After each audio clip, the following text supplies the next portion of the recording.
श्री परमात्मने नमः। ओं नमो भगवते वासुदेवाय। श्रीमद्भागवत गीता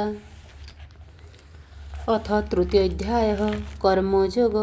अर्जुन उवाच जियायसि चेत्कर्मणस्ते मता बुद्धि जनार्दन तत्किं कर्मणि घोरे मां नियोजयसि केशव। अर्जुन कहिले, हे जनार्दन, जदि आपणଙ୍କ मतरे कर्म अपेक्षा ज्ञान श्रेष्ठ, तेबे हे केशव ମୋତେ କାହିଁକି ଭୟଙ୍କର କର୍ମରେ ଲଗାଉଛନ୍ତି। ବ୍ୟାମିଶ୍ରଣେବ ବାକ୍ୟେନ ବୁଦ୍ଧିଂ ମୋହୟସିବ ମେ ତଦେକଂ ବଦ ନିଶ୍ଚିତ୍ୟ ଯେନ ଶ୍ରେୟୋ ହମାପ୍ନୁୟାମ୍।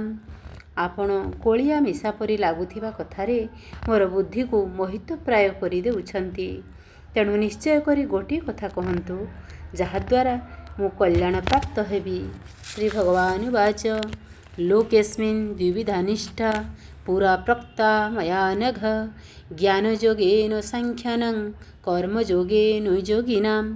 ଶ୍ରୀ ଭଗବାନ କହିଲେ, ହେ ନିଷ୍ପାପ, ଏହି ଲୋକରେ ଦୁଇ ପ୍ରକାର ନିଷ୍ଠା ହୁଏ ବୋଲି ମୁଁ ଆଗରୁ କହିସାରିଛି।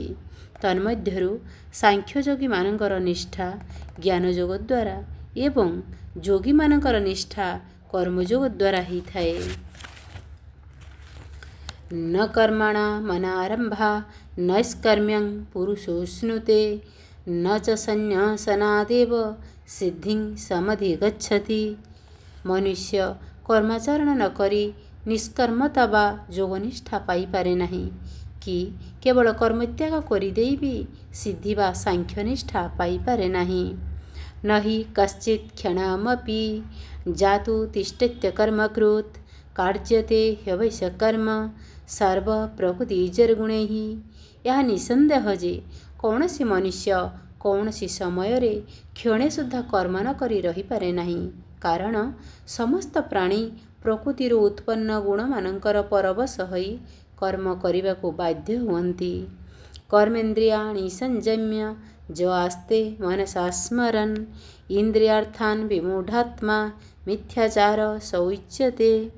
ଯେଉଁ ମୂଢ଼ବୁଦ୍ଧି ମନୁଷ୍ୟ କର୍ମେନ୍ଦ୍ରିୟମାନଙ୍କୁ ବଳପୂର୍ବକ ଉପରୁ ଉପରୁ ରୁଦ୍ଧ କରିଦେଇ ମନ ଦ୍ୱାରା ସେହି ଇନ୍ଦ୍ରିୟମାନଙ୍କର ବିଷୟ ଚିନ୍ତନ କରୁଥାଏ, ତାହାକୁ ମିଥ୍ୟାଚାରୀ ଅର୍ଥାତ୍ ଦମ୍ଭୀ ବୋଲି କୁହାଯାଏ।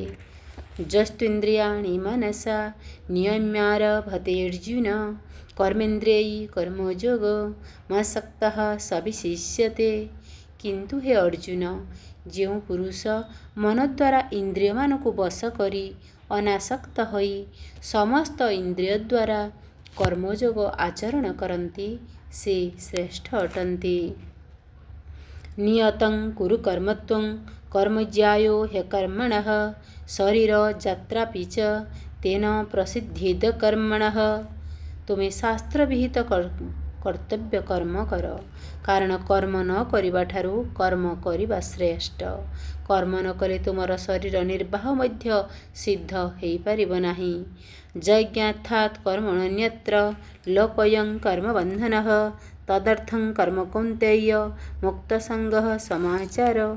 ଯଜ୍ଞ ପାଇଁ କରାଯାଉଥିବା କର୍ମ ଛଡ଼ା ଅନ୍ୟ କର୍ମମାନଙ୍କରେ ଲାଗି ରହିଥିବା ଫଳରେ ହିଁ ମନୁଷ୍ୟମାନେ କର୍ମବନ୍ଧନରେ ପଡ଼ନ୍ତି।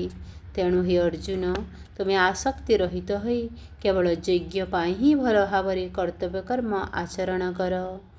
ସହ ଯଜ୍ଞଃ ପ୍ରଜା ସୃଷ୍ଟ୍ୱା ପୁରୋବାଚ ପ୍ରଜାପତିଃ ଅନେନ ପ୍ରସିପିଷ୍ୟଧ୍ୱ ମେଷୋବୋ ଶିଷ୍ଟକାମଧୁକ୍। ପ୍ରଜାପତି ବ୍ରହ୍ମା କଳ୍ପର ପ୍ରାରମ୍ଭରେ ଯଜ୍ଞ ସହିତ ପ୍ରଜାମାନଙ୍କୁ ରଚନା କରି ସେମାନଙ୍କୁ କହିଥିଲେ, ତୁମ୍ଭେମାନେ ଏହି ଯଜ୍ଞ ଦ୍ୱାରା ବୃଦ୍ଧିପ୍ରାପ୍ତ ହୁଅ ଏବଂ ଏହି ଯଜ୍ଞ ତୁମ୍ଭମାନଙ୍କର ବଞ୍ଚିତ ଭୋଗ ପ୍ରଦାୟକ ହେଉ।